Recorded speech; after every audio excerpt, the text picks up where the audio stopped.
Welcome back, everybody, to another episode of History Snippets.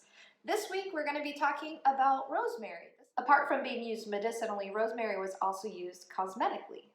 And that is what we are going to focus on today. We are going to make a perfume out of our rosemary, or at least we're going to start our perfume that we're going to end up finishing in a couple of weeks. We actually got our recipe from Miss Leslie's Ladies Home book that was made in 1850. In Miss Leslie's book, the recipe goes like this. Excellent cologne water. Get at a druggist 6 cents worth of oil of rosemary, 6 cents worth of oil of lavender, 12 cents worth of oil of bergamot, and 12 cents worth of oil of lemon. Have them all put into a new pint bottle and shake it well. Then pour in half a pint of inodorous alcohol, called by the apothecaries absolute alcohol. Shake it hard and cork it tightly. It improves by keeping, and the fragrance will be found delightful. Now, I don't know what 6 cents worth of these things or 12 cents worth of these things was actually like in the 19th century, so we're just going to guess. So as I mentioned at the beginning of the video, rosemary was often used medicinally. Rosemary was thought as a good wash for people that had infectious diseases. Additionally, it was thought to relieve body pains such as sprains, arthritis, and even bruises. And one of the strangest ways that I saw rosemary used medicinally is actually as a deterrent from wetting the bed. I'm not really sure how that was supposed to work. The child was meant to ingest the oil of rosemary, which actually it's not very safe to ingest any sort of essential oil, just so you know.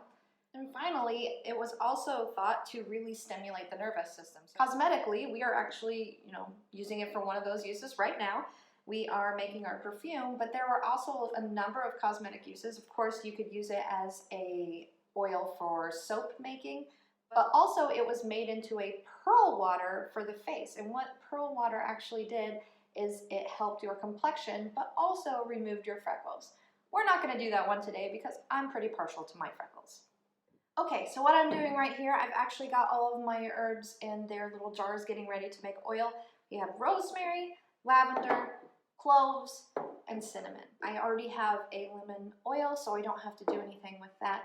And I'm putting them in oil. I am using olive oil this time because I have smelled the oil from the thyme and I don't care for it. So, oh yeah, I neglected to mention, in Leslie's home book, she actually didn't have cloves or cinnamon in it, but I saw another recipe that was clearly based on that recipe that basically just added cloves and cinnamon to it. I feel like that's a really weird thing for a perfume, but you know what? We're all about experimenting here, right?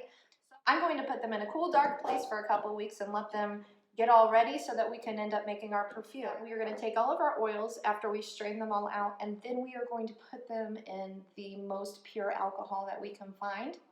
And the purest that we could find at the store is Everclear. Everclear. Never thought I'd ever see this bottle again after college. The reason why we use the strongest alcohol we can find is because it smells the least.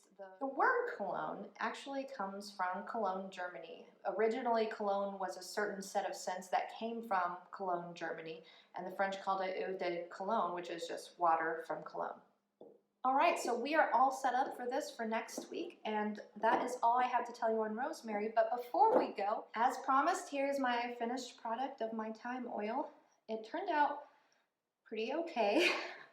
Not great. I actually tried the 2 different methods. If you recall, there was the method of putting it in a cool, dark place for 2 weeks and the method of doing it over the stove. The one over the stove turned out horribly, so we are going to use this one instead. If you recall, the things that we could use it for were for a mild irritant if you have sprains or something like that. I don't have any sprains, but I'm going to use some, let's say, on my wrist. And if I start to break out later, I will put that in the comments. Oh, actually pretty nice. Smells better than I thought that it would. Thank you all for joining us again for History Snippets, and we will see you next week where we are going to start a new section of the series and talk about other things besides the herbs in our garden. And next week is going to start off with horsehair furniture.